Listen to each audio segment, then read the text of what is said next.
В эфире новости спорта. Здравствуйте. Российская прыгунья в высоту Мария Лосецкене признана лучшей легкоатлеткой Европы по итогам года. Церемония вручения наград Европейской легкоатлетической ассоциации прошла в Таллине. В этом году Лосецкене завоевала золотую медаль мирового первенства в Дохе, став первой в истории трехкратной чемпионкой мира в прыжках в высоту. Также она является победительницей и серебряным призером чемпионата Европы и обладательницей 4 золотых медалей бриллиантовой лиги.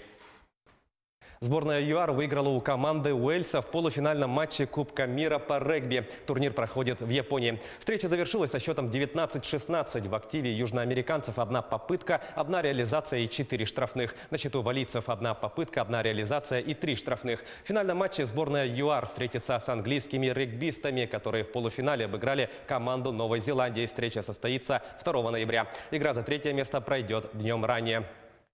Ливерпуль дома обыграл Тоттенхэм в матче 10-го тура чемпионата Англии по футболу. Встреча завершилась со счетом 2-1. В составе хозяев поля результативные удары нанесли Джордан Хендерсон и Мохаммед Салах. Единственный мяч лондонцев на свой счет записал Гарри Кейн. Ливерпуль продолжает возглавлять турнирную таблицу чемпионата. В активе команды 28 очков. Тоттенхэм занимает 11-е место с 12 баллами. В следующем туре мерсисайдцы в гостях сойдутся с Астон Виллой, а шпоры дома встретятся с Эвертоном.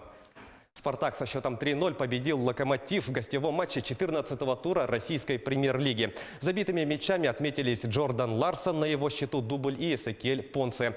Для красно-белых эта победа стала первой после назначения на пост главного тренера Доминика Тедеско. В турнирной таблице чемпионата спартаковцы занимают 7-е место, набрав 18 очков. Железнодорожники идут на 3-й позиции, на их счету 29 баллов. В следующем туре «Спартак» на своем поле сыграет с Тульским Арсеналом. Встреча состоится 4 ноября. «Локомотив» двумя днями ранее на выезде встретится с Уфой. Хоккеисты московского «Спартака» со счетом 3-2 держали победу над рижским «Динамо» в домашнем матче регулярного чемпионата континентальной хоккейной лиги. В составе красно-белых шайбы забросили Александр Хохлачев, Илья Зубов и Ансель Галимов. У гостей отличились Виталий Павлов и Роберт Липсбергс. «Спартак» продлил серию побед в лиге до 4 матчей. Команда занимает 5-е место в турнирной таблице Западной конференции. У нее 26 очков. «Динамо» с 16 баллами идет на 12-й позиции. В следующем матче «Спартак» на своем льду примет хельсинский «Йокерит». «Динамо» дома сыграет с пекинским «Куньлунем». В другом матче тура «Динамо» в гостях победила ЦСКА. Встреча завершилась со счетом 1-0. Единственный гол на 85-й минуте забил нападающий Клинтон Нжи, для которого это взятие ворот стало первым за московский футбольный клуб. «Динамовцы» благодаря успеху в этом матче поднялись на 13-е место турнирной таблицы, набрав 14 очков. Армейцы занимают 5-ю позицию, имея в активе 26 баллов. В 15-м туре РПЛ «Динамо» дома примет грозненский «Ахмат». ЦСКА отправится в гости к Санкт-Петербургскому «Зениту». Обе встречи состоятся 2 ноября.